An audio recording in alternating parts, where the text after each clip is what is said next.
nor am I one of your Hollywood movie ectoplasms. I am a man of substance, of flesh and bone, fiber and liquids, and I might even be said to possess a mind. I am invisible, understand, simply because people refuse to see me. Thus opens Ralph Ellison's 1947 book, Invisible Man. And yet, 77 years later, that cloak of invisibility still seems to smother African Americans, Hispanic Americans, Asian Americans, and Indian Americans in an ongoing effort to keep them out. Good afternoon and welcome to the American College of Preventive Medicine's 4th annual Dr. Daniel Blumenthal Health Equity Seminar here at the National Press Club in Washington, D.C. My name is Mirza Rahman, and as the president of the ACPM, it is my privilege to welcome you all here to this event, both the distinguished guests present here in the room and those participating online. I see a number of former presidents and board members and other distinguished guests, and I welcome all of you, even a retired colonel or two. We are gathered here to honor the legacy of Dr. Daniel Blumenthal with an annual event addressing issues of structural racism, ethnic inequities, and social injustice, while continuing to educate colleagues throughout the health and medical enterprise and decision makers in every sector of society about the relationship between social justice and health. In June 2020, the then president of the ACPM, Dr. Stephanie Zaza, wrote in her monthly president's letter about the, quote, sickening and infuriating illness and injury outcomes that are the result of long-standing structural racial injustices.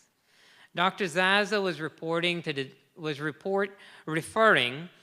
disproportionately high death toll that COVID-19 was inflicting on people of color at the time, along with the police brutality that resulted in the murder of George Floyd. Also around that time, Dr. Blumenthal had just passed away suddenly.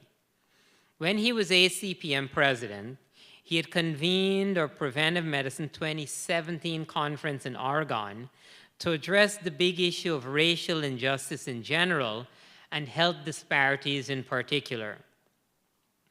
This seminar is thus a continuation of Dr. Blumenthal's 40-year career as a medical educator at the Morehouse School of Medicine, and I'm delighted to see we've got Dr. Hutchins here from Morehouse, on how to create opportunities to better care and serve disadvantaged communities.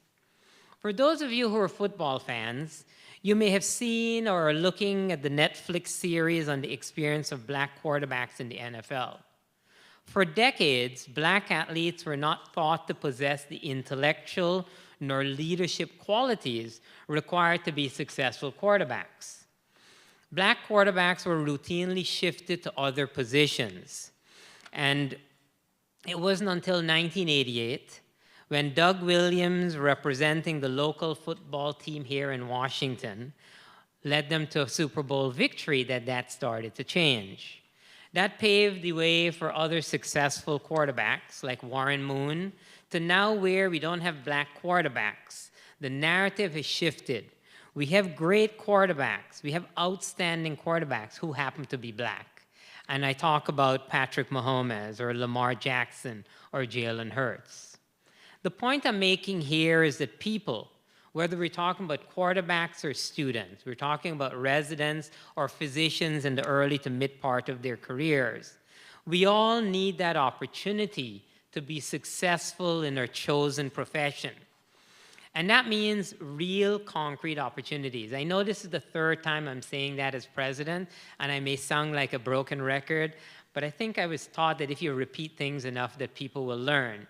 So this is about getting real concrete opportunities, not the performative, self-serving platitudes about diversity, equity, and inclusion that we hear so often from corporations or academic institutions or healthcare systems where we live and work. We're all aware that representation in the medical field is a critical issue in the US healthcare system. Having a diverse physician workforce improves health outcomes, particularly among underrepresented communities. And despite this growing awareness of the issue, Black and Hispanic physicians remain underrepresented in the medical profession. Black physicians make up about 5 to 6% of the total physician workforce, despite African Americans representing approximately 13% of the US population. For Hispanic physicians, they account for about 6 to 7% of the US workforce, physician workforce, despite the fact that Hispanics make up nearly 19% of the US population. So it's evident that there's a significant gap in the representation when it compares to the general population. And we're going to have a panel, and I'm sure the erudite panel will discuss among the myriad reasons for this historical and systemic barriers that exist. But let me touch on a few. Education. Access to quality education continues to be a challenge. Minority students, especially Black and Hispanic students, they're more likely to attend underfunded schools with fewer resources, contributing to lower rates of college readiness, particularly in the STEM fields. And then you go from that to underrepresentation in higher education. Black and Hispanic students are underrepresented in the competitive undergraduate programs. So if you're unprepared coming out of high school, you have fewer people in colleges.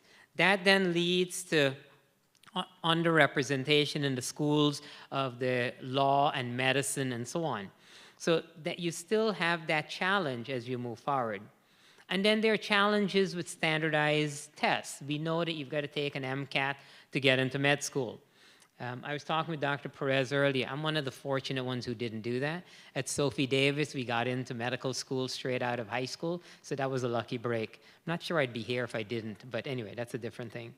But standardized testing, it's been argued, are biased and don't adequately account for socioeconomic and educational disparities faced by the underrepresented groups.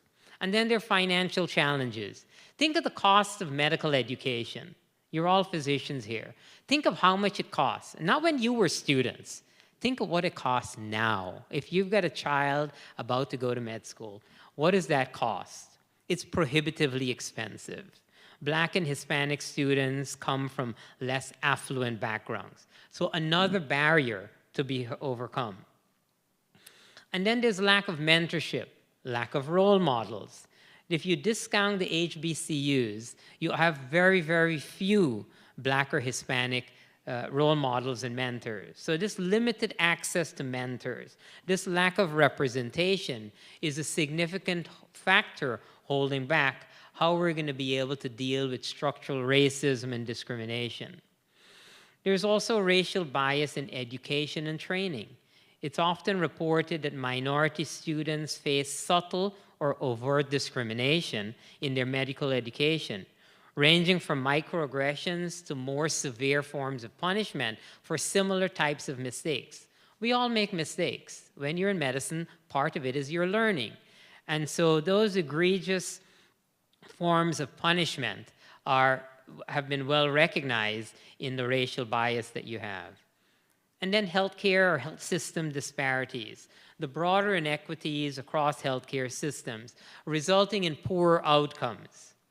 And this then gets to how do you get people in when we talk about the social determinants of health.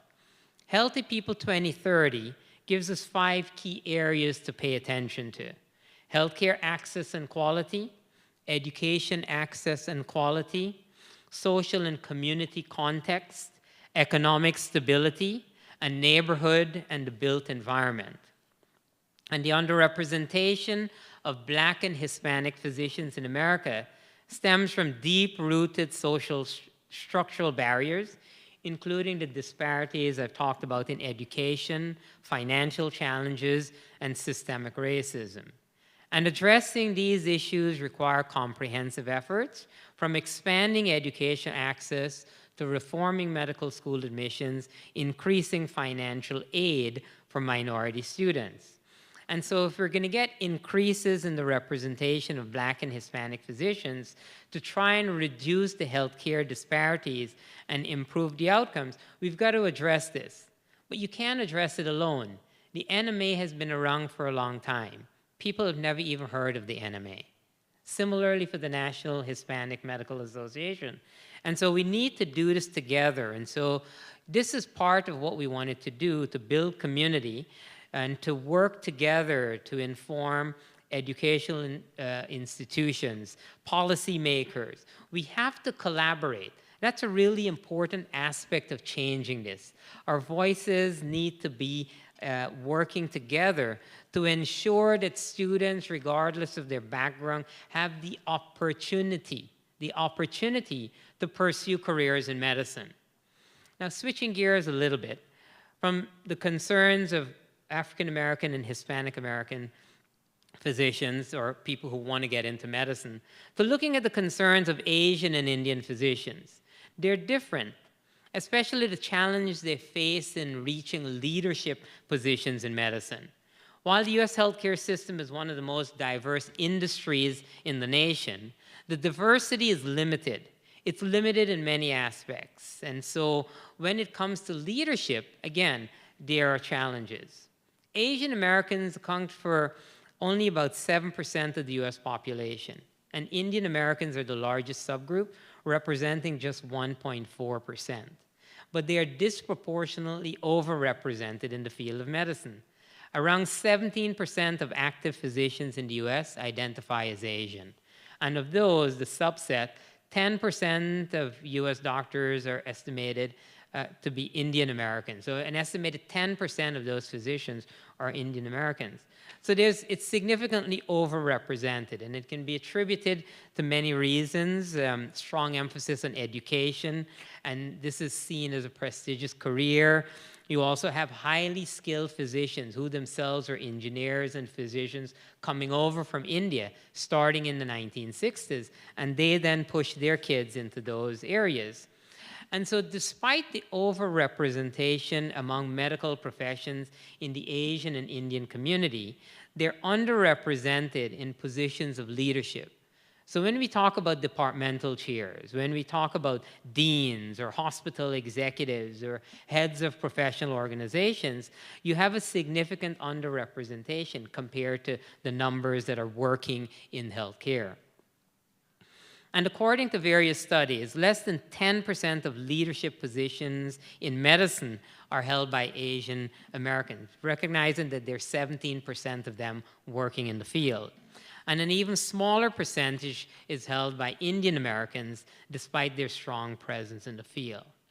Now, the barriers to this lack of representation and leadership are myriad, but they include stereotypes and perception. Asian Americans, including Indians, often face the model minority stereotype, which assumes that they're technically competent but lack the leadership skills. Remember the black quarterback stereotype from 40 years ago? Perhaps it's prevalent here now. And so these interpersonal qualities that are required to rise to the top position, there's this bias that assumes that it's not present within Indians and Asians. And then there are cultural differences. Asians are recognized and are often overlooked for leadership roles because they may not speak up. There's a deference to authority, there is a focus on humility, a focus on technical expertise, as opposed to Western ideas of leadership, which is about assertiveness and networking and self-promotion. And then getting back to mentorship. If you don't have people who look like you, you may not aspire to do that. I hope that my former boss is online, Dr. Dorothy Lane, and for me, it was natural to assume that I could aspire to a position like this because I saw Dr. Lane, who was my residency director. She was president of the FACPM. It wasn't a stretch in my head that it was impossible, but it was still hard work. but it was because I could see Dr. Lane as president of the ACPM, and so mentors play a crucial role, not just to be able to see them, but for them to help you, give you a helping hand. And I always give kudos to Dr. Lane for helping me to achieve what I have. And so even though Asians and Indians are more in academics now, they still don't have the leadership roles. And that's going to change, but we have to work for it to change. Then there is the issue of institutional bias or institutional barriers. The unconscious bias says that these are technical people, but they're not going to be the leaders. And that is something that we have to scrutinize and address. And the glass ceiling effect. You can rise to mid-level positions, but you're not going to get the top positions. And so this is another aspect that we have to address.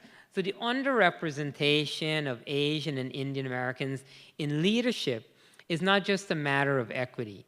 It has implications for healthcare outcomes and institutional success. With diverse leadership, you get improved patient care. When you have diverse leadership, you have an ability to promote different ways of thinking, to promote innovation. And then you also have them serving as role models for future generations. And that's an important part of what we're looking for. We can look to work now to address structural racism and issues that we're dealing with. But it's about looking to the future. It's about planting the seed now so that the growing tree will shade and provide cover for all of us in the years to come. And so I'm going to turn this session now over to our moderator and the panel, which is comprised of Dr. Lucille Perez, who's a past president of the National Medical Association, Dr. Satish Katula, who's president of the American Association of Physicians of Indian Origin, Dr. Gilbert Burgos, who is the interim president and chairman of the National Hispanic Medical Association Board of Directors, and Dr. Winston Wong, who is chair and acting CEO of the National Council of Asian, Pacific, and Islander Physicians.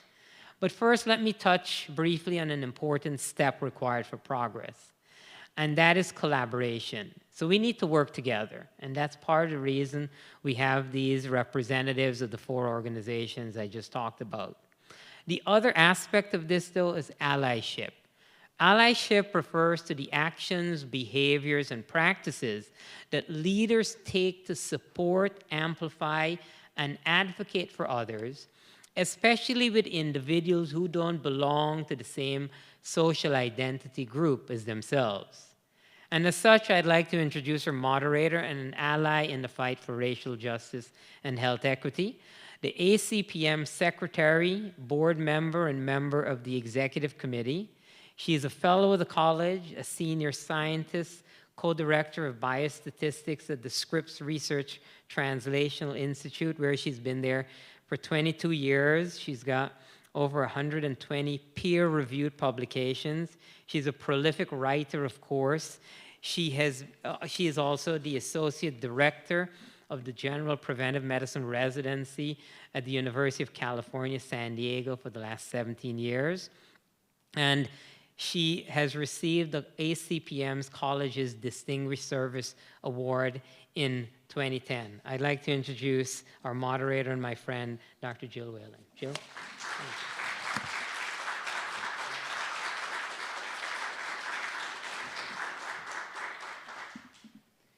Thank you, and good afternoon.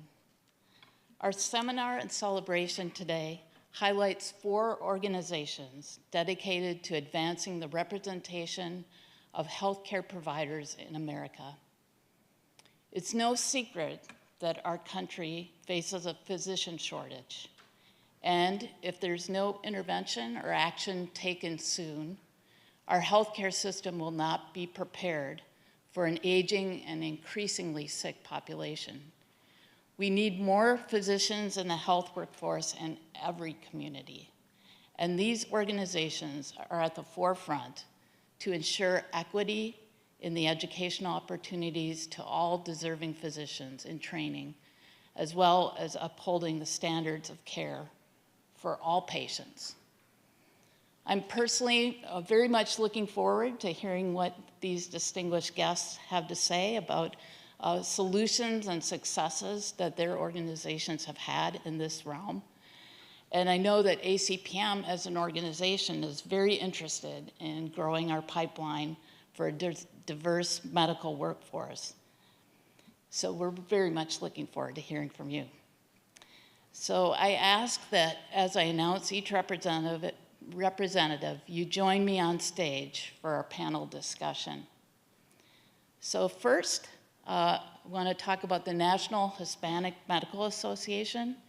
It represents the interests of 50,000 licensed Hispanic physicians in the United States.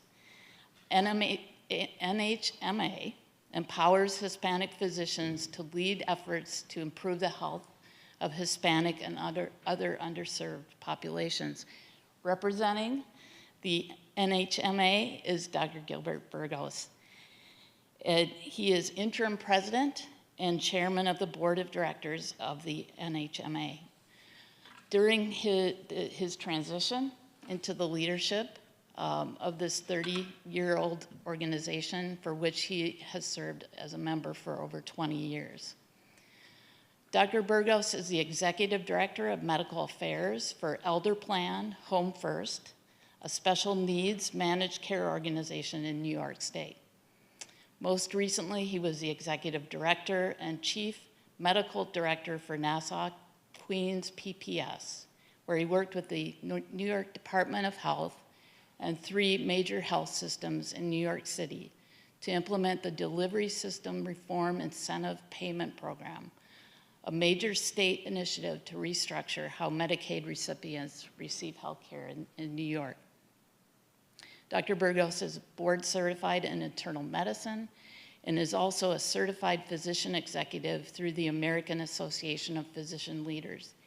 He has over 20 years of experience as a senior executive with physician groups, hospitals, and health plans. We thank you, Dr. Burgos, and welcome you to this panel today.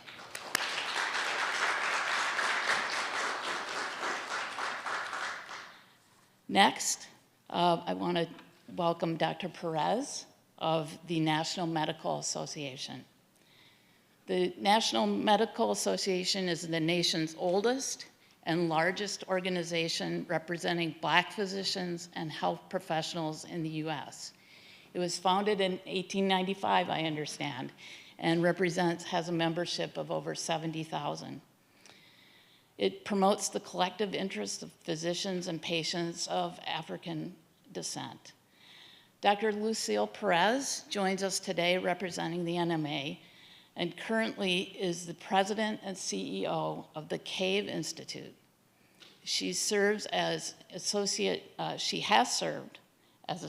director of the Center for Substance Abuse Prevention at the Substance Abuse and Mental Health Services Administration of the U.S. Department of HHS.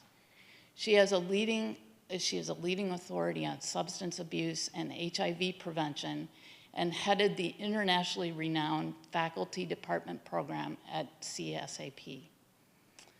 Dr. Perez is boarded in pediatrics and completed a fellowship in adolescent medicine at the Department of Pediatrics and Mount Sinai Center in New York City. Over her career caring for young people, Dr. Perez has become especially concerned about the role of race in healthcare disparities and the circumstances of young people which put them at risk. As chief of adolescent medicine at Brooklyn Caledonia Hospital, Dr. Perez provided counseling and care to young African American teenagers with children. Recognizing that many of these young adults were also HIV positive or at high risk for contracting the disease, she became actively involved in action committees investigating AIDS in the Black community. In 2001, Dr. Perez was appointed president of the National Medical Association, and the organization aims to serve as a leading force for parity in medicine and elimination of health disparities. We thank you for your work, Dr. Perez, and we welcome you also to the panel.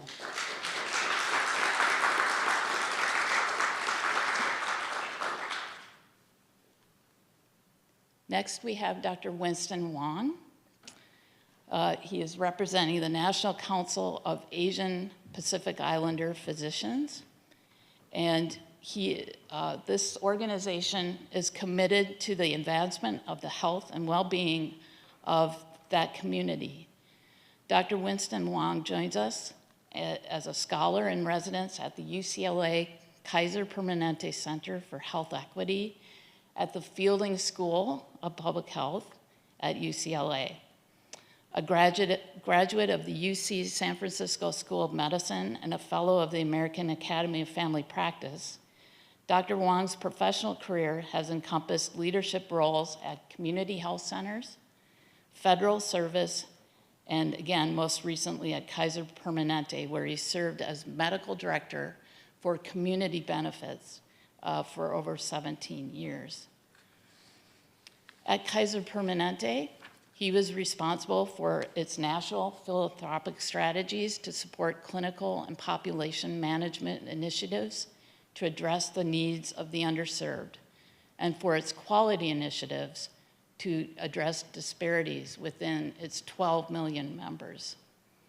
He has also served as chair of the U.S. DHHS Advisory Committee on Minority Health, and he chairs the Roundtable on the Promotion of Health Equity at the National Academy of Medicine. And he is also a trustee for the CDC Foundation. Dr. Wong, we welcome you to the panel. Thank you for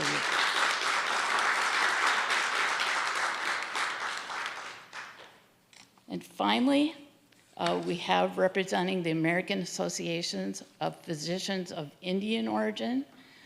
We have, excuse me, got the papers mixed up because we went in different order. Sorry about that.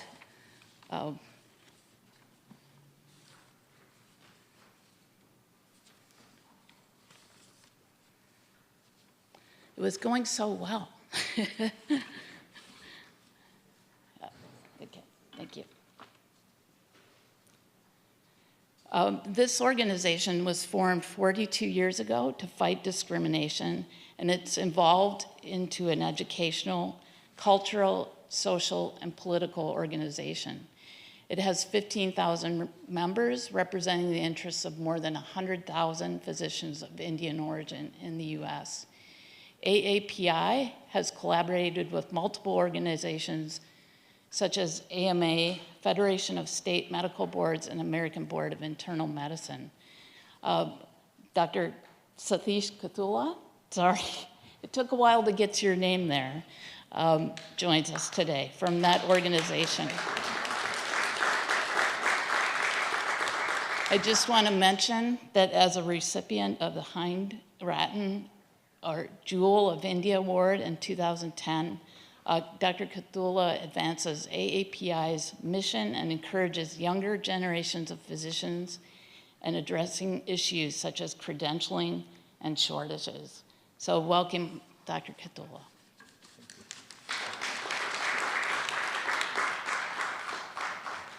All right, I will take my place once I shuffle my papers. But I think what we'll be starting with first is having each of you, we'll start with Dr. Burgos, and talk about your organization and what you're doing in the area of disparities and inequities.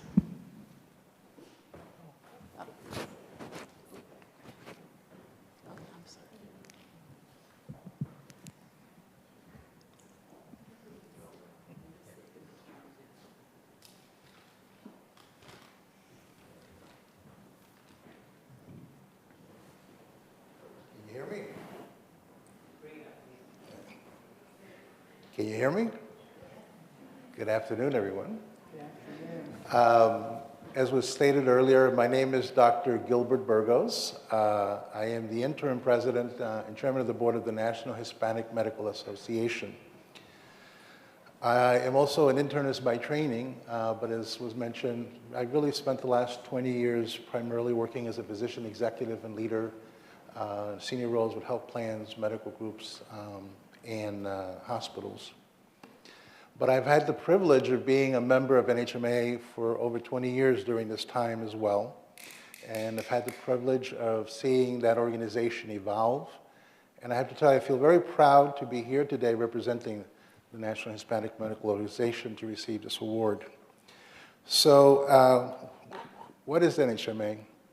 NHMA has been around about 31 years now.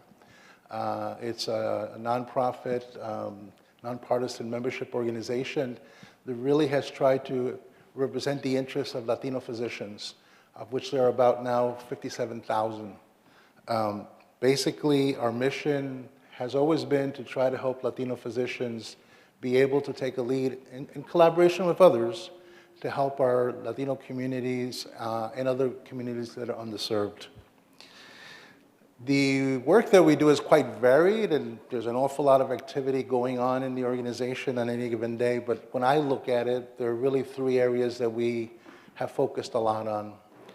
The first one is really advocacy. We have a long history of here, and particularly at the national level of Washington, D.C., of really being an advocate for our constituents, our doctors, and our communities. And we certainly will be continuing in that vein because it's extremely important. We're also looking to be able to become more involved at the state, regional level through our chapters that we're developing, because a lot of, as you know, a lot of politics is also very, very much local. So we really want to be impactful at that area as well. So advocacy has been a major component of the work that we've been doing. The other piece that we really focus a lot on is training of our physicians, education, and in particularly leadership training. I'll talk about that in a minute, but basically we really try to do as much as we can, and we do give a lot of CME to make sure that our physicians are aware about all the clinical and other issues that impact the Latino community so that they are as informed as can be. But we are particularly proud of a fellowship program that we've had for many years where we try to identify Latino physicians who may be in the earlier part or mid part of their careers and maybe are aspiring to move into leadership roles. And that has been going on for many years. And I have to say, when I look at the program, there are many physicians that have gone through that program that have actually done very well for themselves in leadership roles. I'm not saying that the fellowship by itself was responsible, but I would like to believe that it helped get them to where they needed to be. So that's something I feel very proud of, that we have always thought about this issue around leadership, because I think it is actually fundamental to what's going on. The third component of the work that we do is networking, really connecting all our physicians together. We have our annual conference, which this year will be in Anaheim, California, and I hope any of you that are available should come and join us. It's a great event. We have regional meetings, we have state meetings, we have local meetings with our chapters. So there's a lot of connecting and communicating.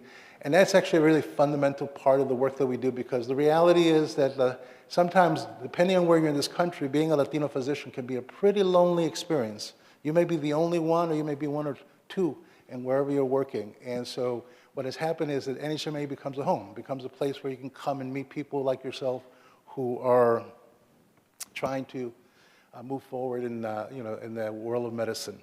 I have to say myself personally, I've made many friends and connections over the years that have been very helpful to me, and in turn I have actually tried to do the same to others. I think it's a fundamentally an important thing of an organization like ours, and I think the other organizations probably would say the same thing as well.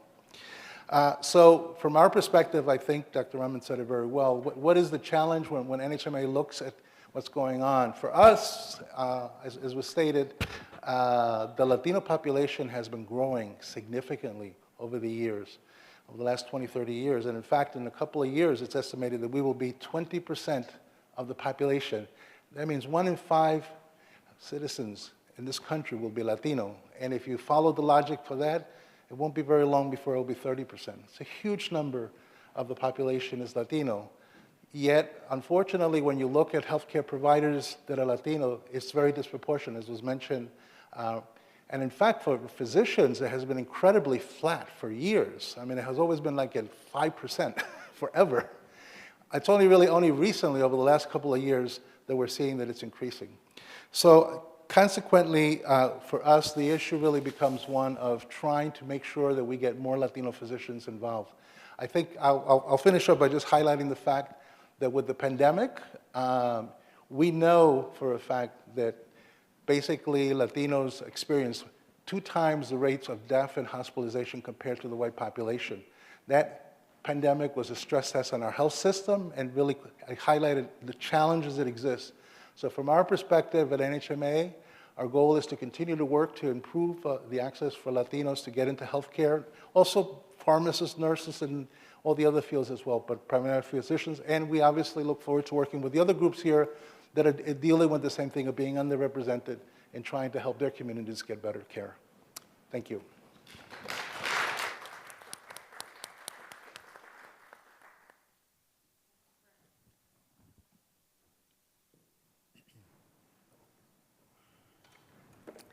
Thank you. I am truly blessed and grateful to be a part of this gathering, this coming together, this discussion at such a critical time. Melding the National Medical Association and who I am what you would call an NMA brat. So I went to the NMA since I was 8 years old. And in fact, I thought you had to be involved in social justice to be a physician.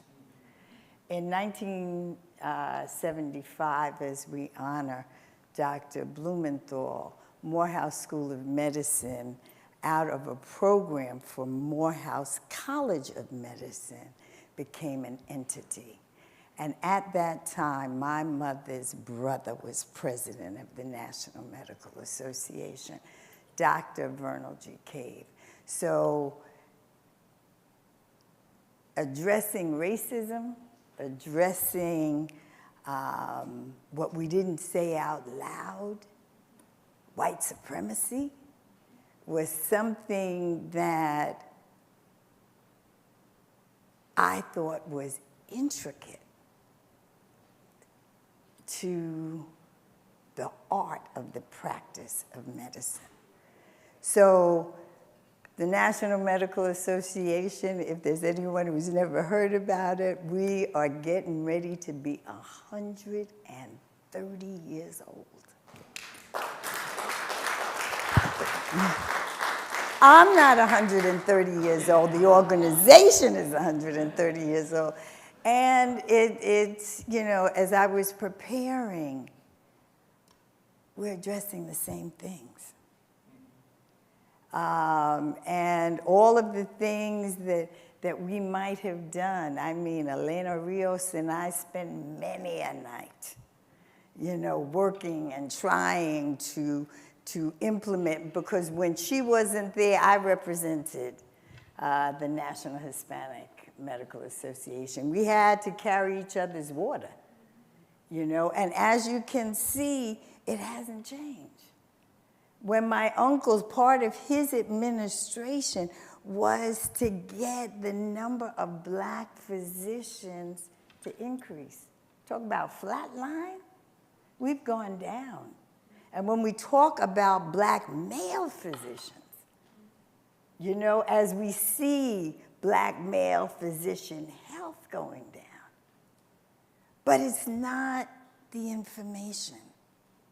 You know, then President of Cuba, he said you have to have the will to do. And do we have the will to do? Do we have the will to just tell the truth and get the history straight? You know, because our information, we have been providing this information. When I was president, that was unequal treatment. Okay, I know I have to hurry. My children say she never finishes, but she will stop. So I will stop and say that it's been over 20 years, unequal treatment confronting racial and ethnic healthcare disparities, and we're having the same discussion.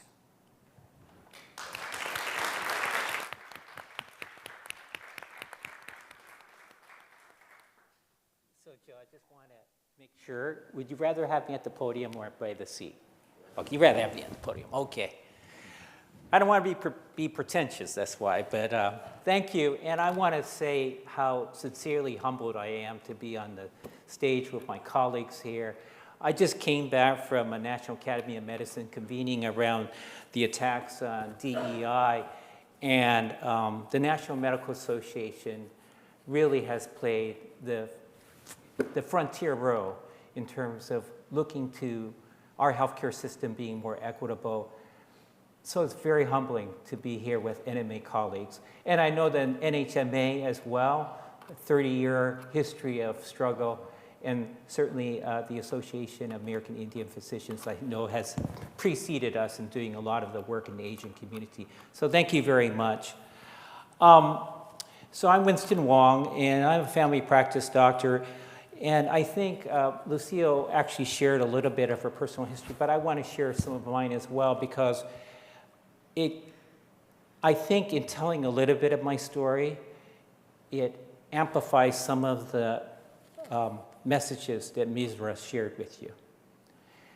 I actually would share this with you fully knowing that I'm not sure if my mother would want me to share this with you. My father came to the United States in the 1920s, and in current language, we would say he came here illegally. He came here to the United States under false pretenses, claiming that he was son of an American citizen. He was not. But the only reason he came under that pretense was because the United States specifically said that individuals from China were not allowed to immigrate to the United States.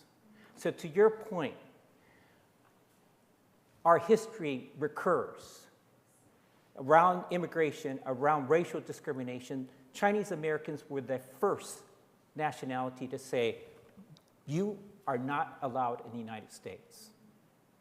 Secondly, my mother, who was a war bride, following the service of my father in the U.S. Army, she was the child of a girl found on the street that was subsequently became the second wife of my grandfather. She was illiterate, found on the street, but because she was fertile, she gave birth to my mother. The reason I share this story with you, like I said, I don't know if my mother would want me to share this in a public audience, is because the stories of Asian Americans is not the model minority myth that you hear. That we came from engineers and that we had welcomed arms with regards to coming to the United States. And it is a history that does not begin 50 years ago. It is a history that begins in 1850, if not earlier, with regards to discrimination. How many of you can speak Toisan?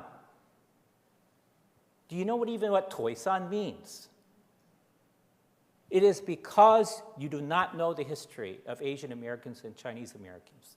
Toisan was the predominant province of Chinese immigrants that came to the United States in the 1850s, who literally built the railroads. And if you did not speak Toisan, you were not going to survive in the United States, because the only community was of Toisan Americans.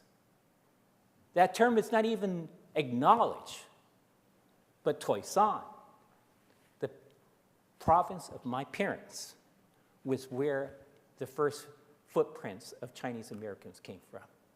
And I say this because that is the story of Asian Americans and the extended story of Asian Americans in medicine. The stories are not well told. The history is lost.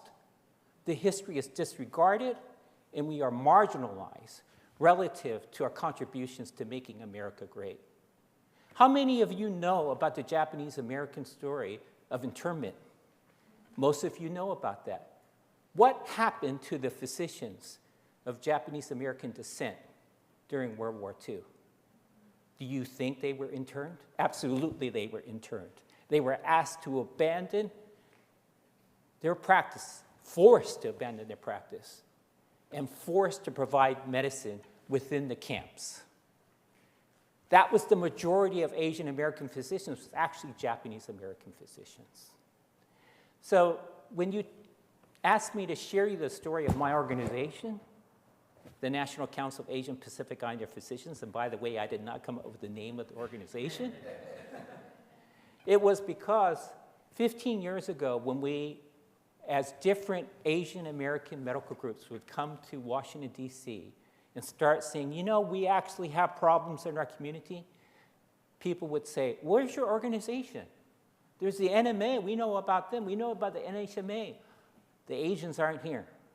And it was with that recognition that our organization was developed, not to represent all the thousands and hundreds of thousands, 28% of the current medical class of Asian American descent right now. It was representing the national voice of a unified group, of a diverse group of the Asian American diaspora that represents 80 different nationalities and represents a very diverse distribution of income, social opportunity, languages, cultural divisions, and not to even mention the issues of Native Hawaiians and Pacific Islanders, which I hope to elaborate during our conversation. But I just want to point out these things as illustration of why we exist, because the story of Asian Pacific Islander communities is a story that is kept to the side without acknowledgement of our history and our contributions and our role in terms of defining what the future of health equity is in the United States. The last thing I will say before I go sit down with the other members of colleagues is that I mentioned 28% of the current medical school class is identified of Asian descent. Ask you a question. What is the #1 language other than English spoken by those Asian American students? What would you guess? It is Spanish, to the credit of to the Spanish-speaking community, which is great. And it also points out, I'm not ashamed that 28% of students are Asian American. In fact, I'm proud. But I am going to be ashamed if they're not agents for change within medicine and the ways that we achieve health equity in our country. And that's what NCAP is about. So thank you for letting me share that.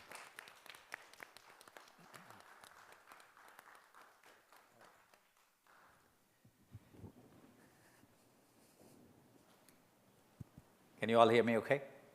Good afternoon, everybody. I want to thank Dr. Mirza Rahman for having me here today. I'm really humbled and honored. My name is Satish Kathula. I live in Dayton, Ohio. I'm an oncologist for the last 22 years.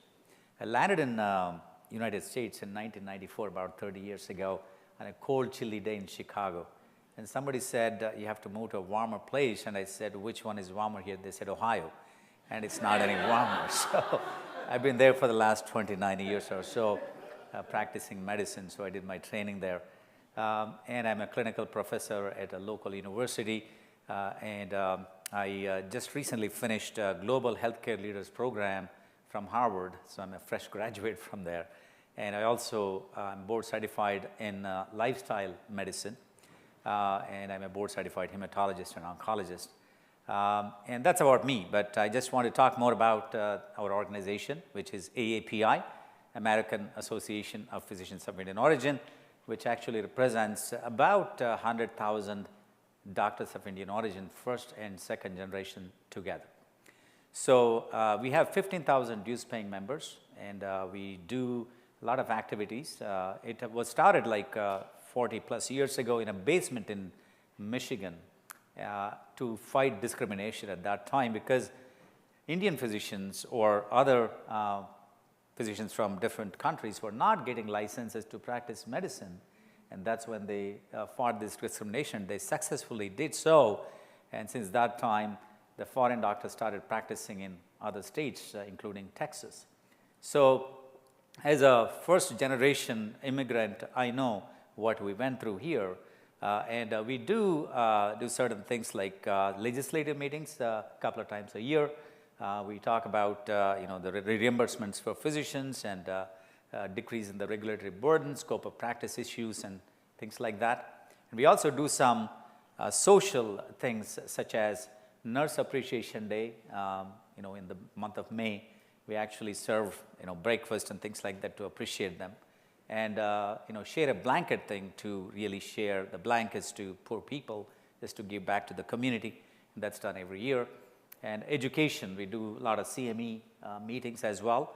And in India, we actually have so many things going on. In fact, I'm organizing what is called Global Health Summit with a focus on preventing cancer and heart attacks, because Southeast Asians are at high risk for heart attacks, and we want to know the risk factors. We know the risk factors, but we want to make them aware what is good and how they can make their changes in the lifestyle so that they can prevent these heart attacks as well as cancer. So that's what we're going to do this coming week actually in New Delhi.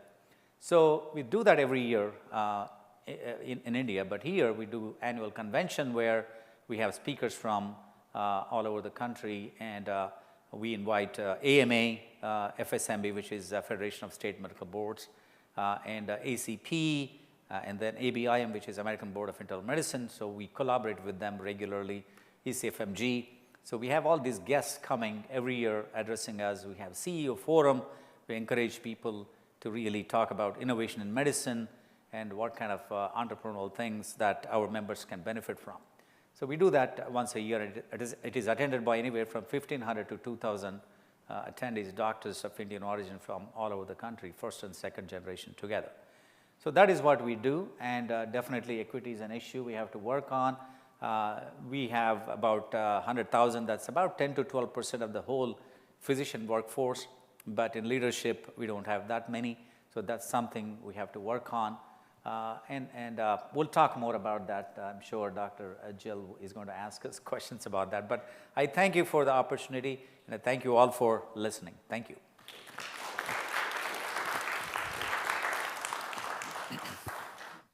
Thank you all so much. And I think it was really important to hear the history of how we've gotten to where we are, and to help us to look forward to what we can do. So that is my first question to you, is that, what do you see as, what the future generations can do to address this problem? And I guess part of that is, what do you think are the most important things to be done now to move things forward? Who wants to start? I would like to see to our most senior medical association here. 130 years of heroism. Well, we have to do much more than we've been doing. We have a phenomenal opportunity. The fact that we are sitting here together, we need to invite each other to each other's meetings. The numbers that you have, we have to assure, as we are moving now, most physicians, 70% are either in a large group or they're employed physicians. That is not the way most of our membership started out. And the issues of institutional racism then has that impact, because now they are not their own providers. They're employed. The articles are overwhelming on the discrimination and the isolation of physicians, and how do we come together to address that? And to address it in number, because if there is, the people always win. Yeah, right on. You know, the people always win, and we're talking about racism. And I mean, October 7th happened. I know you may not want to go there, but you know, we're at a point where we know that race is a social construct. And I am disgusted by what's happening in the Middle East. And we can't allow it. It's a history that we all talked about that cannot be repeated. So we as physicians, especially as physicians, have to say something. We have to address it. I know Isabel Wilkinson looked at it from a totally different standpoint. Cass, keep us at a certain level, in a certain position. Cass, isn't that what we're doing? We need to have a different discussion about institutional racism. And we need to protect each other. Absolutely. Yeah. I completely agree with you, Dr. Perez, and it exists. I mean, some people may say it doesn't, but we see that once in a while, the undertones and the microaggressions, you know, we do see that. It may not be obvious, but it is a thing that exists, and we have to really be aware of that, and then, you know, try to deal with that. And, you know, it is actually, you know, all said and done in this country, we act, you know, I've seen in India also the discrimination at every level, whether you are from south or north, east or west, you know, it does exist. It's a human nature, I think, but that's not the thing that we should not be supporting that. But definitely it's something we deal with that almost every day. As physicians, definitely we are, you know, leaders, we have compassion, we treat everybody equally, and we expect the same thing for us as well. So. You know, I think we need to challenge our assumptions about what medicine is supposed to be. Because, you know, when I was working at Kaiser and we had 12,000 physicians, I always wondered, you know, in fact, I was up here at the Capitol once talking around diversity in our workforce that Elena Rios had organized, and we spoke to congressional staffers. If you close your eyes and imagine who the physician workforce would be, no one can imagine right now a workforce, a physician workforce, that the majority of people would be people of color. It is beyond our comprehension. It is basically, we have been etched in our brain that physicians are white men. We need to challenge that assumption, not only in terms of who they are, because I have nothing against white men being great physicians, but I do want us to challenge the assumption of why do we have an assumption that the best and brightest of a healthcare team has to be kind of configured in this way.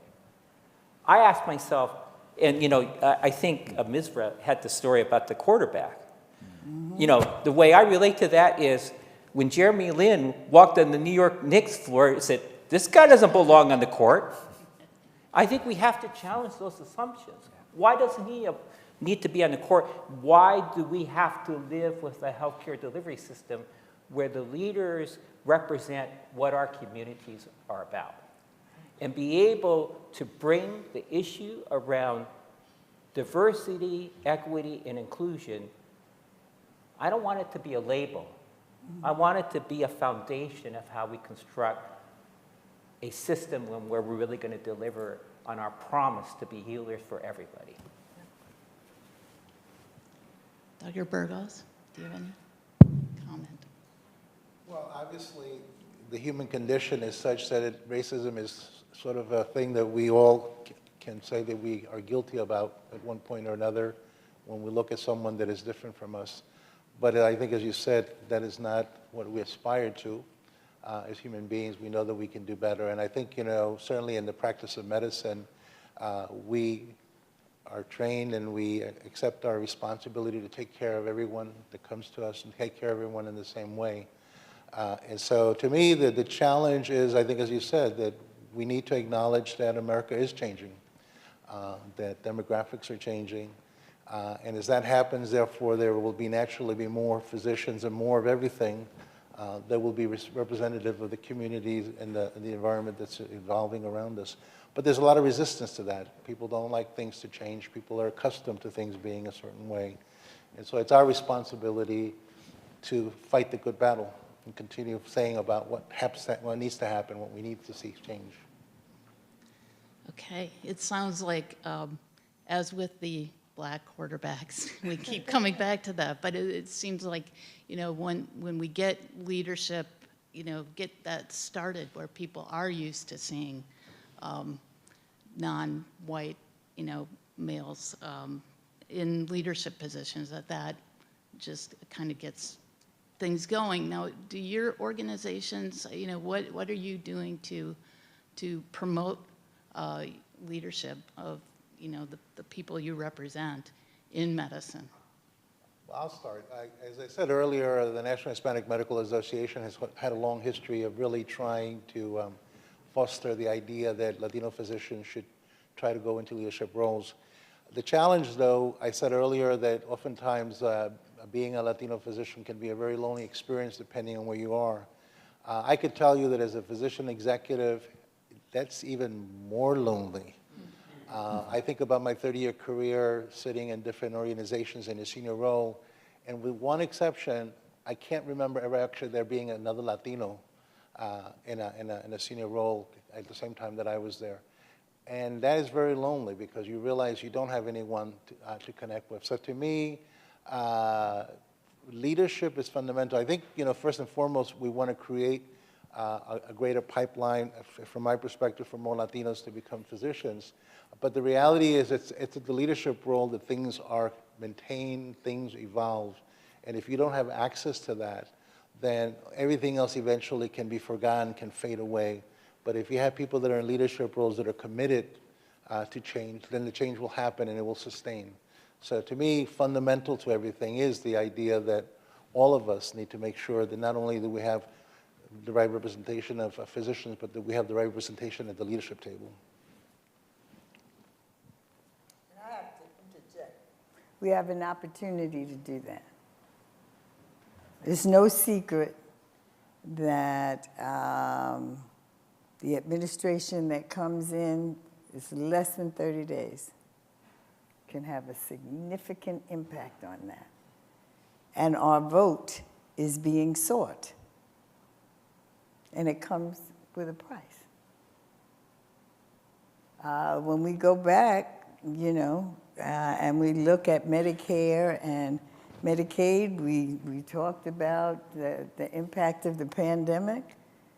All the things that we did to get people immunized. Where is that entree now? Am I valuable because I keep you free of disease? In substance abuse, we took that posture as it related to women. Were you interested in women? This crack cocaine, New York City. Were we interested in women, or were we interested in women so that they would be healthy enough to deliver a baby? Where was the interest?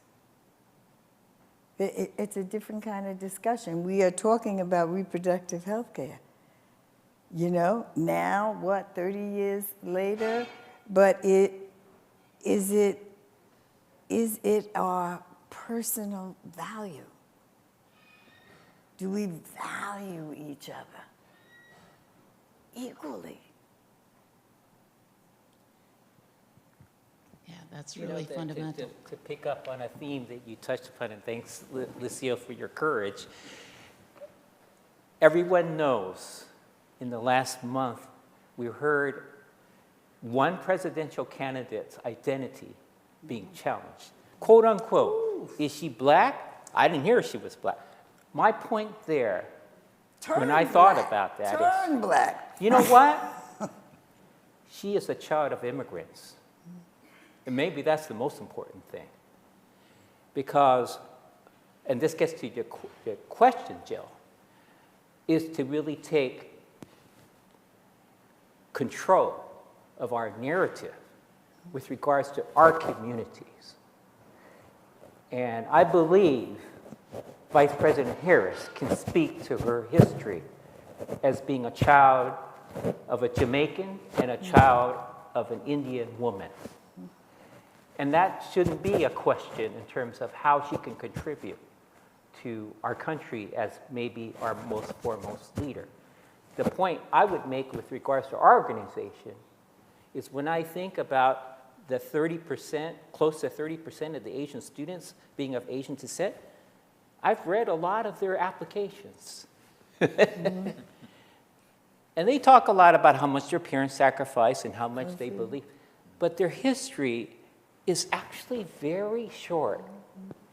It does not include the context that, you know, there were a lot of communities that fought for your right to apply to medical school at your time based upon your thinking that this is a meritocracy. They need to know, particularly for Asian Americans, for the better part of a century, we were not allowed to go to medical school. And certainly African American students were not allowed. So it is for full context for them to become future leaders. Know your history, control the narrative, because that's what's going to lead you to be the kind of leader that I think Gilbert discussed in terms of what kind of leaders do we really want. Great point. I mean, we do have, in our organization, we have CEO forums, as I mentioned before, just for them to think about leadership when they grow older. Also, we have two sections in our organization. One is MSRF, which is Medical Student Resident Fellows organization within API. And then we have YPS, which is Young Physician section. So I was talking to one of the residents, Dr. Sumana, to join that. I mean, whenever I meet a younger generation doctor, I just ask them to join this organization so that there is some mentorship, there is some platform, they can run elections in this so that they can get some experience to really lead other organizations. And there are a lot of mentors who are ready to mentor them to take leadership positions. In fact, Dr. Bobby Mukamala, who is the incoming chair of American Medical Association, he's of Indian origin. So I met him like 4 or 5 years ago.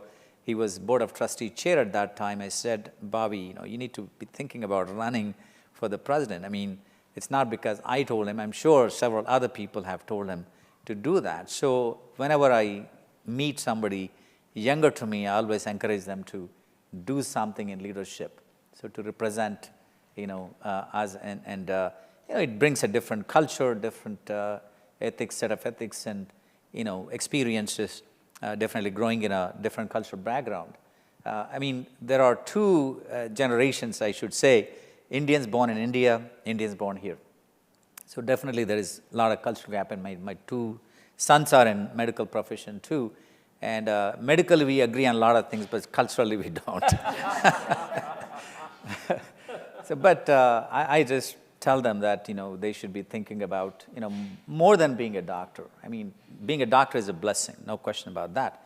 But how can we really do more than that to serve the communities that we are living in? And how do we really lead those communities and make a difference? Yeah, and that's actually where I was going next, was that, we were talking about inequities in the profession itself, but just your thoughts on how, addressing that can actually help the communities and the inequities in the United States. I think the question was, what are our biggest inequities in healthcare as far as patient populations? And do you see, addressing the inequities in the profession as helping that? Well, obviously, I think most of us would say that social determinants of health are a fundamental component of defining the health of a community or the health of an individual for any American. When you look at communities like the Latino community, what you see is disproportionately those issues are front and center. You have poverty, you have people that can't really get higher education, you have people that can't speak the language, you have people that even can't get insurance. Those things have an incredible impact on your ability to get health care. And then when you access the health system may not be very sympathetic to you. That's actually one of the reasons I eventually got involved into leadership, because I realized that when I was practicing medicine, from my perspective, I was treating everyone that just came into my consultation room the same. But when I looked at the practice, I realized that wasn't quite exactly what was going on. There was a lack of tolerance for people that maybe they couldn't speak the language, or didn't understand the rules, and needed a little bit extra help. So I do think that obviously first acknowledging the social determinants of health and how it affects our communities, and then trying to figure out how to address those and help people is fundamental. And as physicians, we have to be aware of that. I think one of the things sometimes, to your point, we obviously are trained to be scientists, we're trained to focus on taking care of the medical problems of a patient, and we get lost in that, and there's great value in that. Obviously, that's why they're coming to us. But there's so much around their lives that we may not want to acknowledge or want to address because it's difficult. But those are the things sometimes that have the greatest impact on what's going on and how they're going to actually ever be able to get the help that they need. I think we had a saying that was very popular about 50 years ago. Healthcare is a right. But I think actually how it's translated right now, even with the passage of Obamacare, the Affordable Care Act, purchasing healthcare is a right. Healthcare itself is not a right. If we believe that healthcare is a right, there would be no one on the streets, including the houseless, including people who are living with HIV, including the LGBTQ plus community, including undocumented immigrants who would not be suffering because they can't get health care right now. We don't have health care as a right. And until we say that we have health care as a right, we're scratching at the surface around social determinants of health. And I know, Gilbert, you've worked with large healthcare systems, and you probably do as well, Satish. The healthcare systems say we're going to address social determinants of health, but they're just kind of, we'll see if you get some food coupons or something like that. We're not fundamentally looking at whether a kid born today has the same opportunity for optimal health, no matter where you live, no matter what your income, what your parents speak, who they love, etc. Until we take that and fully embrace that healthcare is a right, then I think we're going to be more fully able to address social determinants of health, influencers. Because at that point, you say, the healthcare delivery system represents 20% of our outcomes. As ACPM would emphasize, 80% it precedes that. So I think we need to look at how we're going to make healthcare as a right, and then be able to acknowledge that 80% is not within the healthcare delivery system. You reminded me of a story. At one point in my life, I was working in Detroit. And for those of you that may know that area, that Detroit and Canada, literally there's a bridge between the two of them. And so the auto industry used to facilitate these meetings for the health plans. And they would bring consultants from Canada. And I remember this gentleman was Canadian. One day he got up and made this statement that to this day I've never forgot. He says, I'm a Canadian, but I spend a lot of my time here in the United States. And he says, you guys are crazy. He says, basically, in Canada, healthcare is a right. Owning a gun is a privilege. Here, healthcare is a privilege. Owning a gun is a right. To your point, If you don't have driver's license, you get a punishment or something. But I think everybody should have the healthcare. I agree with you. It should be a right. I mean, a lot of other countries are already doing it, but somehow we are. There are a lot of factors, of course. That's a different discussion, but Greed. maybe, yeah. It's greed. It's absolute greed. Call it what it is. It's greed. And the people who are running the system are not the people who are taking care of the people. We abdicated that, what, 40, 50 years ago? You're talking about single payer? You know, I've been in this bit. No, but I mean, we're something of that nature, you know, and all of the problems that we're having. I've been in this building, on this floor, on maybe not part of the panel, but definitely discussing the exact same things. We said if Obamacare, and imagine we're saying Obamacare now. We wouldn't say that before. You know, and there are a lot of people who, if you call it Obamacare, they'll say, oh, no, because they don't realize exactly what it is. You know, how many people, you know, had a completely different idea of socialism during the pandemic? Did you get your free test? Huh? Did they come? Did you get the new ones? You know, you can send now. How many people actually wrote in and asked for their COVID test? Right? Is that socialism? I mean, you know, we're tiptoeing around something that we need to have a discussion about. And now is the time. What is it gonna take? I don't know if the hurricane has hit Florida yet, but what Goa was talking about this, and we sat and we allowed. Well, and I think too, Lucia, you used to be a federal official, right? Yeah, She used to be a federal official. But I couldn't say all of these things, yeah. but I also was a Black Panther. No. Oh, really? I was a Black Panther, yes I was. But you know, I just want to pick up on the thing is, so 4% of what we spend on healthcare dollars is public health, maybe even a little less. And what is happening right now, the very underpinnings of the CDC is being questioned. You know, the premier global public health institution, even I would dare say above the WHO, okay, we can argue about that. But even that meager investment in public health is being challenged because people say, oh, this is interfering with my choice, whereas actually interfering with the ability for our country to take overall accountability for all our people within our country, if not the world, in terms of having better health opportunities. So I do think the point is we need to consider the healthcare delivery system vis-a-vis public health investment. And it's, again, I think the ACPM would agree, this is where we can do a much, much better job. And I hope that our children and grandchildren will have a better opportunity to enjoy in public health as much it is in terms of getting the latest technology that's offered in medicine itself.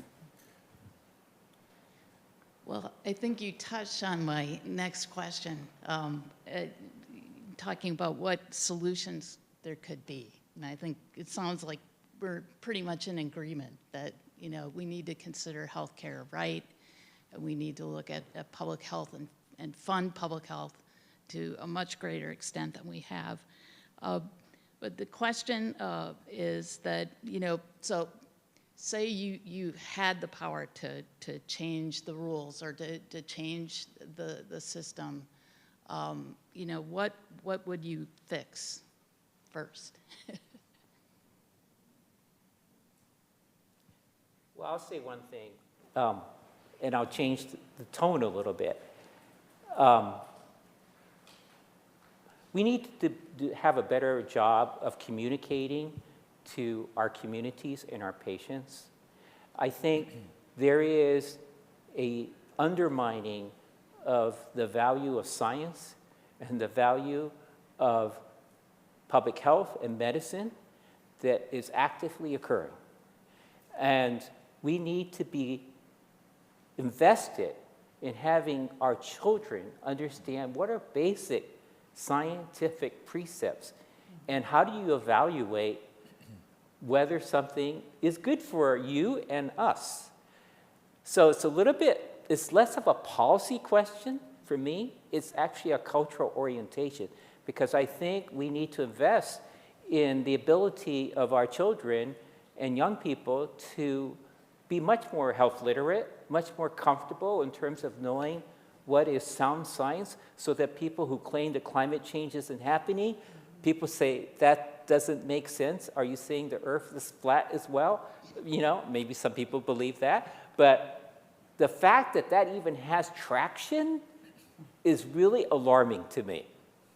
So for me, it is an investment in making sure that people have the sense of basic knowledge about how our world works, how our body works, and how public health and health works. And that's really the disinformation, alternative facts. What is an alternative fact? I mean, because if you put a frog in hot water, he jumps out. But we have been allowed to be in cold water, and we've slowly accepted it. Slowly accepted it. There are people, because of Helene, who do not believe that the United States FEMA is ripping them off. And because we are so isolated. And that's scary. All the red flags are out. You look, we've accepted homelessness. Do you remember the article in the New York Times? Oh, you're probably too young. About latchkey children? Mm-hmm. Do you remember how before the pandemic, how we had preventive medicine to tune down the number of hours in front of a screen? Walk, see mothers and strollers with no interaction with their children. In Asheville, I heard someone say she was so grateful because the kids were outside playing because there was no electricity. Seeing their neighbors. What is wrong with us? Education, communication, collaboration, like Dr. Perez was mentioning, I think we all have similar backgrounds, similar concerns, similar issues. I think this is wonderful that we are talking today, and all the organizations here, and we probably represent about 50% of medical professionals here, and we can really, represent our colleagues, our patients, really to fix these issues. Community engagement is very important, and trust building with the communities. I think these are all the things that we should be talking about to really, bring up that equity part. So, Gilbert, you mentioned the Hispanic mortality under COVID, and I'll also say Pacific Islanders, Native Hawaiians had rates similar to Native Americans and Latinos. But the point I want to make there is, we have not yet come to terms with what COVID gave us a cold slap in the face about. Yes. The fact that the burden of COVID was on the backs of people of color. Yes. Not only in terms of the patients that died, but the workers that were at the forefront of caring for the epidemic. And being able to, we have not grieved as a country around the 1,100,000 or so people that died. And they were Republican, they were Democrat, they were Libertarian, you name it. The fact is 1.1 million people died of arguably a preventable disease. Yes. And if we actually took some time and say, what did we learn from this, and what could we do to prevent 1.1 million lives that could have been saved that were lost? Because it's going to happen again. I think avian flu, you name it, whatever, we're going to have the same levels of mortality, morbidity, if we don't evaluate what the lessons are from COVID-19. Communities that are chronically suffering from disease and illness, communities that were marginalized and shut out because of language, immigration status, et cetera, sexual orientation, just marginalization because of whether they were houseless, whatever. If we don't come to terms with what lessons we learned from COVID, we're due to repeat that. And it's very concrete. Not talking about, you know, where you stand or what. It's going to be hundreds of thousands of people that are going to die unnecessarily because we did not take time to evaluate why did this happen, not just because the virus came on the scene, but how we were able to prevent the virus from spreading and killing. Yeah, a lot of lessons there. I want to change gears a little bit and say that it's really, it's been great to have all of you here. And, you know, I think it sounds like we have similar problems. You know, working together would be more powerful than working apart. I'm just wondering, have your organizations collaborated? You know, and what does that look like? And do you think there's more of that in the future? Well, obviously, NMA and HMA have a long history of collaboration. I was actually on the phone yesterday with Dr. Lawson, who's also part of NMA. I guess she's also the more recent past president. Immediate past president. Right, and we're going to be out in Oklahoma for a meeting on health equity, and we're both going to be speakers there. So we have a lot in common. We have a lot of history, and obviously we will continue to support each other. And obviously I will try to connect with these two other gentlemen as well, because I do think we do have a lot of things that are in common, right? There are a lot of issues that affect us, not the least of which is really to get acceptance by the broader audience of Americans that obviously we bring a lot of value to the delivery of health care, that we are important, that we make a difference. Sometimes that gets lost, you know. I mean, to your point earlier, does anybody know what NHMA is or what an NMA is or these other organizations? The answer is a lot of people don't know and may not even care. But we have to make sure that we are active in proclaiming what we are, who we are, what we're trying to do, really with the goal of working with everybody else, because in the end, it's not about one side or the other. It's about how we all come together to support each other and acknowledge each other's problems and issues. So. Actually, you know, there is the Alliance of Multicultural Physicians, which is a 501c3 corporation that was established formally 2 years ago after the NHMA and NCAPIT and the Association of American Indian Physicians, not your group, Satish, but Native American docs. We were meeting consistently over several years, and we decided to become a 501c3. Now, having said that, that's an organizational formality. More important is political unity, to tell you the truth. Absolutely. And I'm very proud to be on here with you because you're our heroes and heroines. But we need to be able to exemplify that consistently. And on top of that, the mainstream organizations like the AMA and, you know, the AAMC, the ACP, frankly, and I congratulate the ACPM because you said to us, you're part of the United Front. And if the other mainstream organizations say, well, we don't know much about NHMA, we don't know about this Asian group or, you know, whatever, I feel sorry for them. They should be able to include us and feel absolutely 100% committed to saying that our organizations and our physicians' organizations have to be at the table with regard to determining the future of the healthcare system as well as public health in general. So it's a two-way street, you know? It's not like, why don't you minority folks get together and get your stuff together? I think that's totally provincial. We need to be able to say, this is our shared story of deconstructing white supremacy and white racism in medicine. So the good thing about the ethnic physician organizations is that they try to be together because cultural association or whatever, but I think we can influence them in a positive way to really fight for equity and things like that, and how to collaborate with our organization. There is so much of synergy. It's not optional anymore. I think we have to do this. Absolutely. This is a, our need of the hour.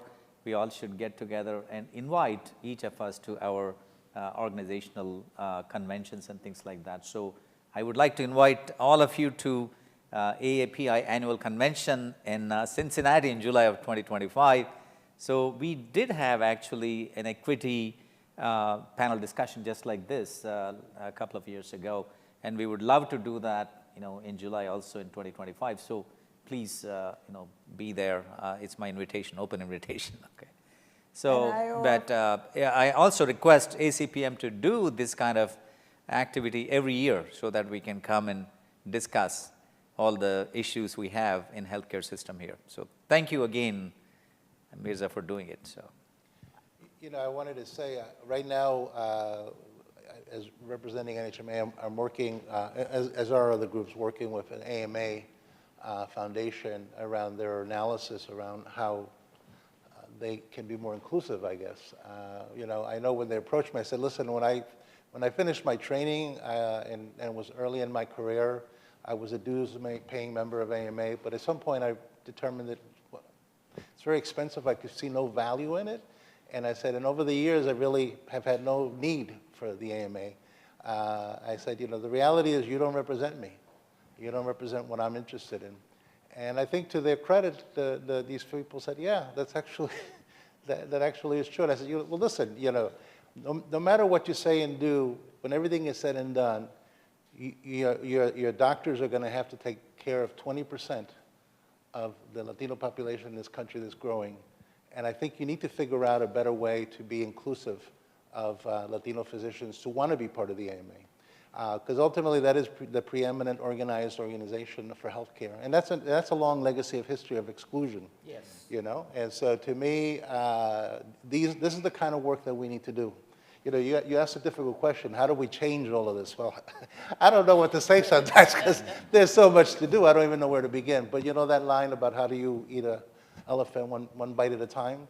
We got to keep biting here and there. And eventually, between all of us, we'll eat the elephant. I think the interesting thing is when I talk to other minority physicians, I come from the Bay Area, and a lot of my physician friends were working in Oakland. Tell me a black physician that didn't see Asian patients.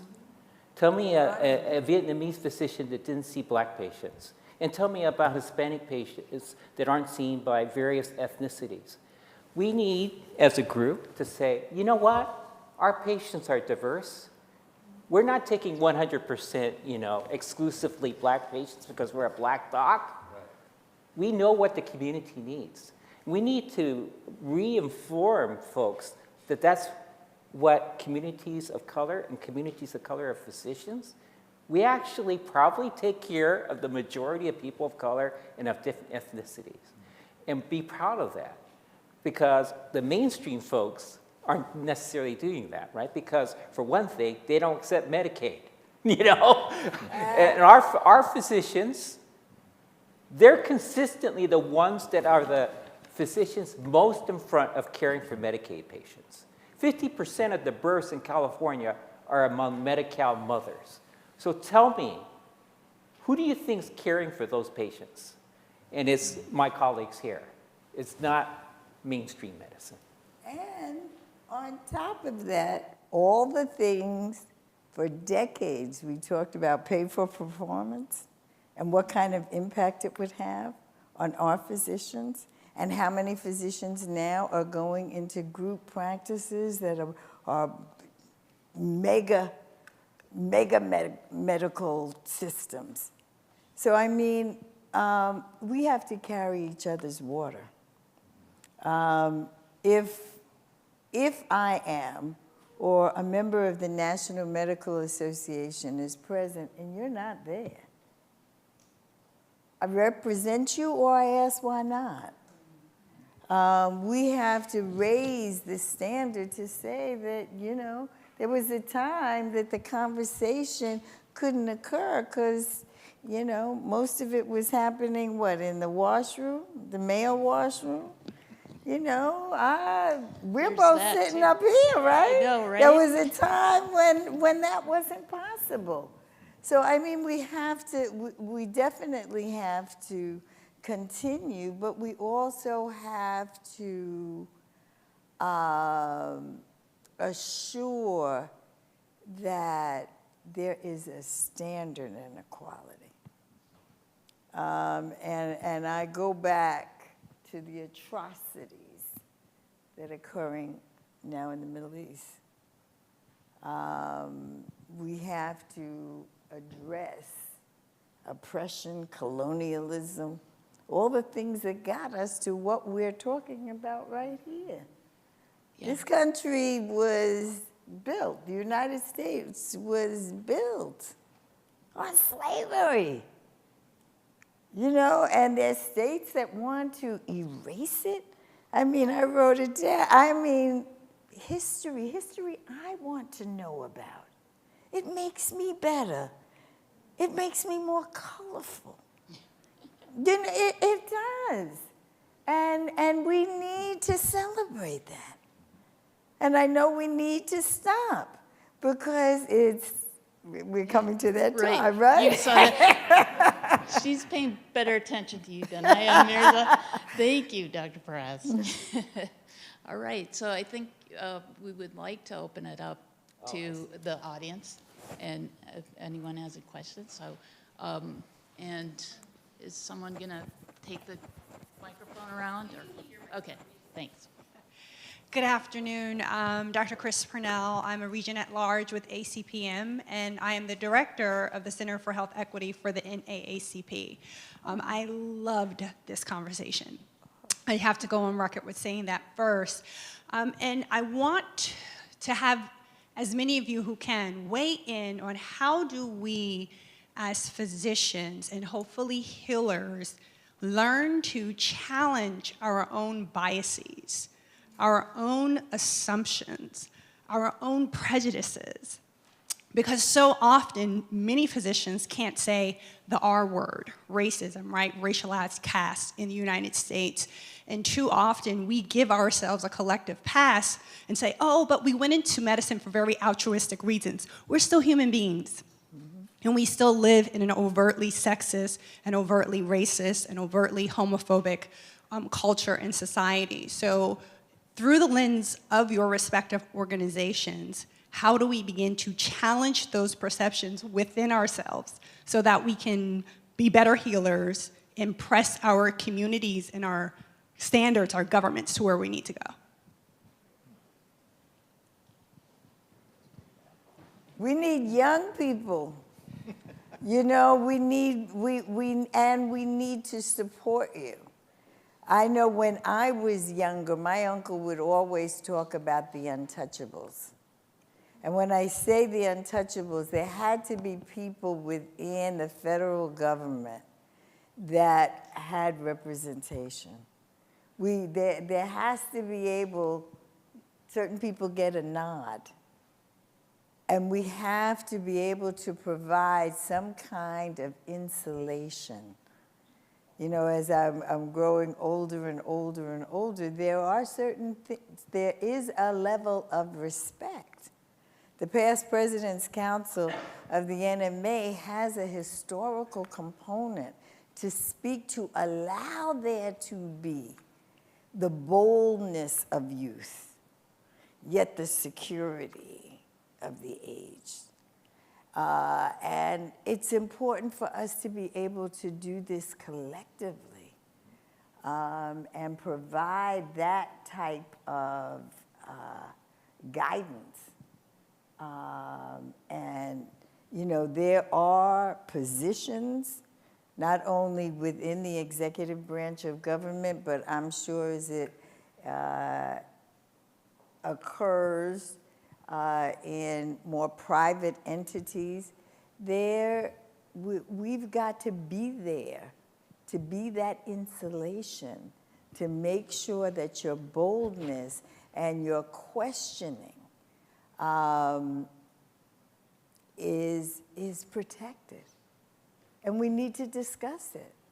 You know, I've got a couple biases. Yeah. You know, You're a human being, yeah. couple things I don't want you to know about that, you know, I found out you were a Black Panther. Well, you know, we used to believe if I should run, follow me. If I should hesitate, push me. If I should stop, kill me. All right? Because it was said that the revolutionaries should die off because they have the stench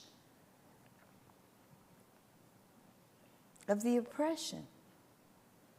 But we need to allow, we need to, our young people, we cannot allow this to occur. What? South Africa again? You know, the book, oh gosh, he's the professor at Howard. His book is Message. Yes, oh my gosh. He said that 10 days that he was able to see the racism that was not black and white. They questioned him about the religion of his grandparents. As the question was asked, yes, we need to look at ourselves. Yeah. We need to have the conversation at our own tables and be willing to share it. Like Mahatma Gandhi said, the famous quote, be the change you want to see in the world. That's right. So, and then there is another quote in Sanskrit called Vasudhaika Kutumbakam. What that means is the whole world is one. Wherever we are, however we look, what color, we belong to. So we are all the same. We're all one world, all human beings. So that's what I tell myself before I preach anybody. So yeah, that's very important to really, you have to change first to see the change outside, right? So, yeah. Thank you. I think what I like to say is, oftentimes people, when they talk about the Latino community, they think it's some homogeneous group. But Latinos are incredibly diverse, coming from different countries. I grew up poor here, from Puerto Rican mother who came here looking for a better life. But in my adult life, I've had the opportunity to visit Puerto Rico and to visit other Latin countries. And the reality is that there's racism there. There's discrimination. So I think the important thing to realize is that racism is not some sort of white thing, or it's a human thing. And we have to acknowledge that and understand that we're all diverse and different.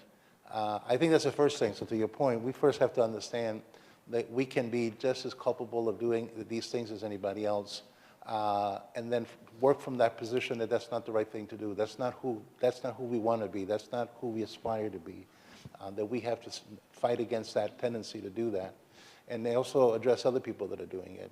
So I think it is, I think to your point, it is about the young people. I think the more people, I told my son, I grew up in the 70s, 60s, and I saw all the protests and what have you.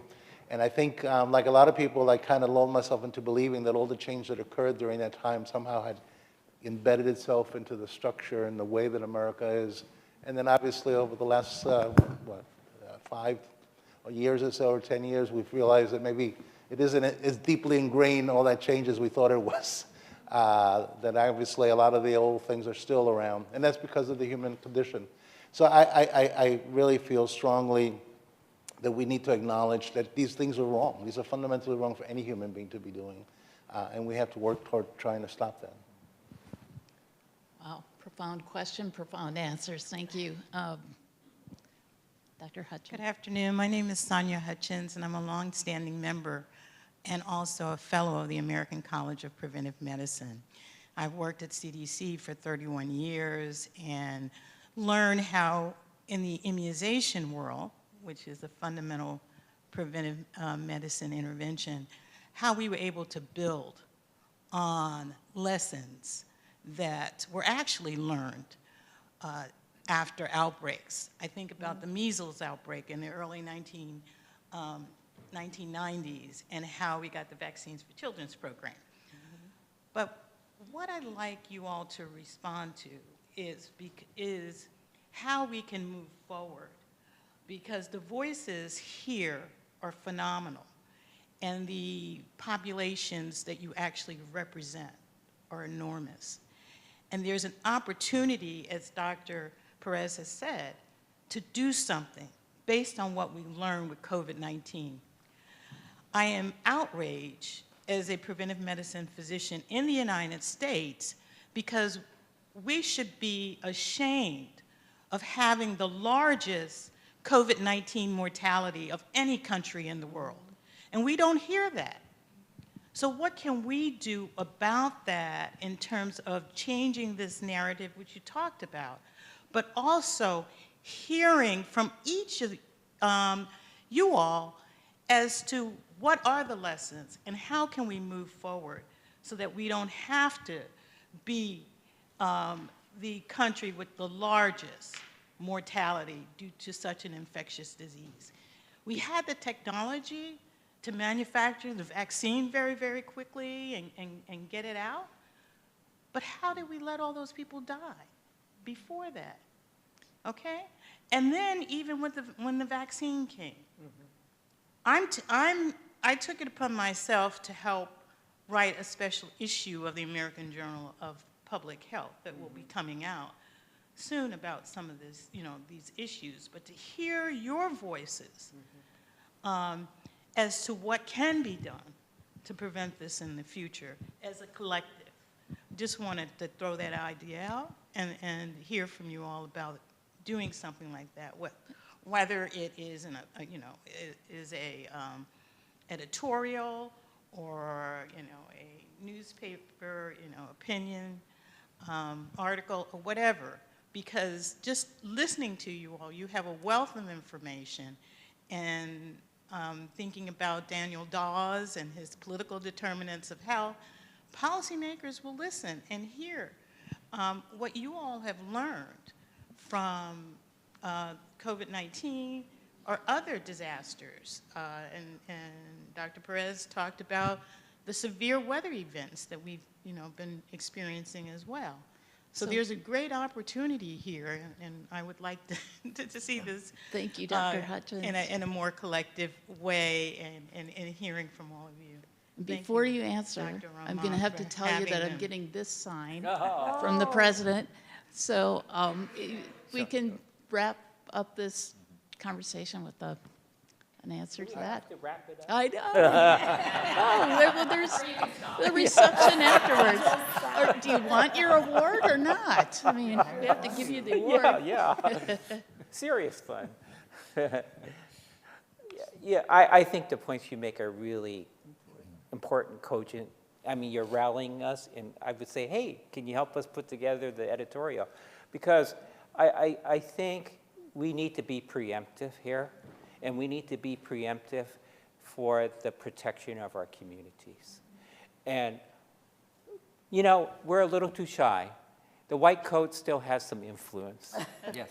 No, I mean, I'm all for being egalitarian, but I'm also a realist, that when the white coats come and we have the respect and credibility in our communities, then we have something important to share.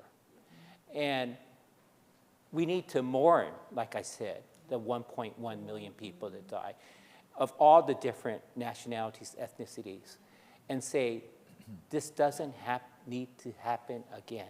What should we prepare ourselves, and how should we invest in our people and in our healthcare teams to be able to do the work that needs to be done? So it's important to get that theme. And you know what? I'll say this. We use DEI all the time. Can you write an article without saying DEI, but still get the same foundational components together? Because I don't say that facetiously. I'm saying we need to be a little bit more specific and informed and not go into jargon. What people don't want to hear is jargon. They want to hear the truth of what happened and what we can do to prevent. It's quite challenging because there are politicians saying something, if you believe in vaccine, you are one party. If you don't believe in vaccine, you are the other party. Unfortunately, that division occurred during COVID time. So how can we really overcome that as doctors, as educated people? We need to really, put all these social media or whichever messages we can, writing editorials and whatnot. So if it comes from doctors, people should believe, but unfortunately, sometimes they listen to politicians more than doctors, their leaders, right? So I think it's better to educate the politicians first, and then that goes a long way, rather than, educating patients. It has to be parallel. So I think that probably will make a difference, because the politicians are the ones who are trying to divide people. So, and they need more education. Go ahead. You can get the last word, Dr. Burgos. I was just going to say that the real challenge is that we live in an age of information, right? And it's a wondrous thing. As I see my son constantly going to Google to answer any question that I have of him. But there's so much disinformation out there. It's actually frightening. I don't know what to do about it. I could tell you, in my company during the COVID, because I was the only physician in the organization, I sort of became like the clinical leader for thousands of people. And as I tried to get people through the COVID and try to educate, it amazed me how people that I respected and thought were really bright people came to me with these crazy ideas. And I was like, where are you getting this from? And these are really bright people. So it's a very frustrating thing. I don't know, other than, the only thing that can take away the darkness is the light. And we have to be the light. We have to be able to be constantly reminding people about what is science and what is right, even though we find everyday people that aren't willing to listen to it. I know at NHMA we spend a lot of time, and we will continue spending a lot of time, educating on vaccines and continuing that work. But that doesn't take away from the fact that I know family members who will tell me, I won't take COVID because of this or that, the vaccine because of this or that. And it's an uphill battle. It really is. Well, I think you've left us with a great vision of what we should be. We should be the light. And I thank you all so much for your participation here. And we're just so happy to honor you now with your...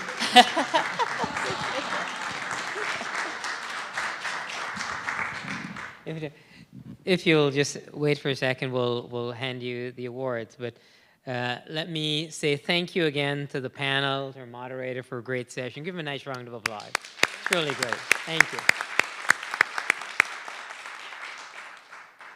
We've had a great discussion, and I think it's important to follow up on this afterwards. We have heard about challenging assumptions, protecting one another, working together. The way I talk about this is creating, collaborating for concrete opportunities, and that's something that we really must do. I love the idea of, taking control of your narrative, knowing your history, working on developing the leadership programs that will address these challenges in a crucial way, not just for fairness, but also for better health outcomes that we all seek. And again, we had a great panel, Dr. Perez from the NMA, Dr. Katula from the AAPI, Dr. Burgos from the NHMA, and Dr. Wong from NCAPIP, NFIP. And Dr. Whelan, who has been with the college for a long time. Let me also thank some folks who are on the ACPM board. We can't do this without the support and the strategic guidance of the board. So thank you to the members of the board. Also, thank you. Yeah.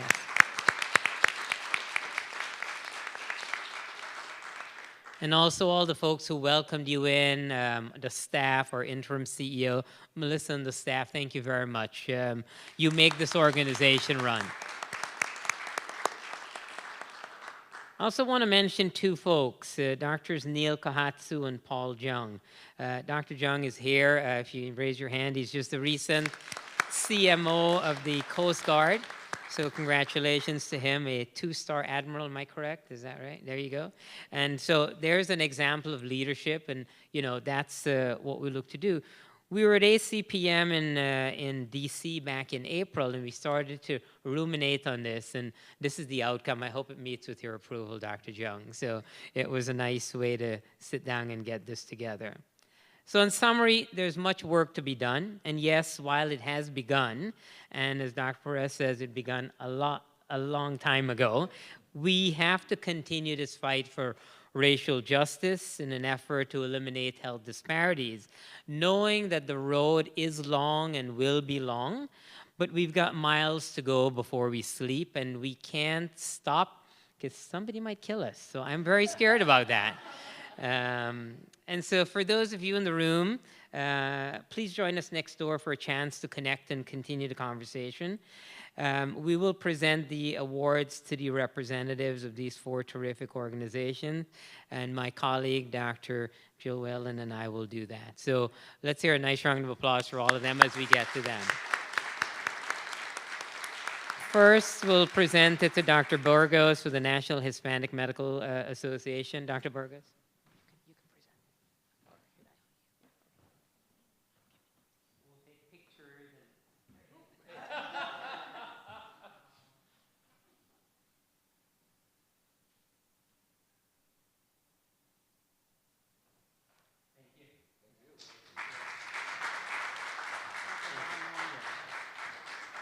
Next, I'll ask Dr. Perez to come up as she represents the National Medical Association.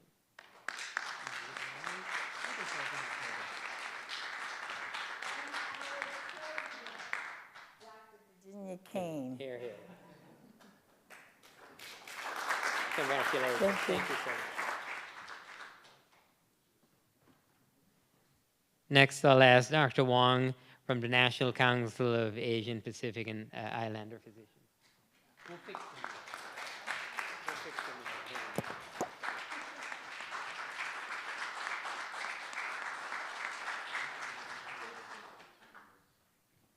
And then lastly, Dr. Satish Katula from the AAPI.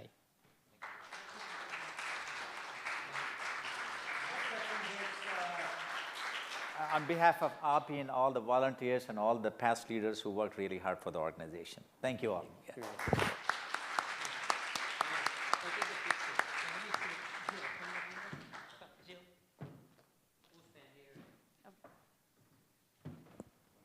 You want to sit?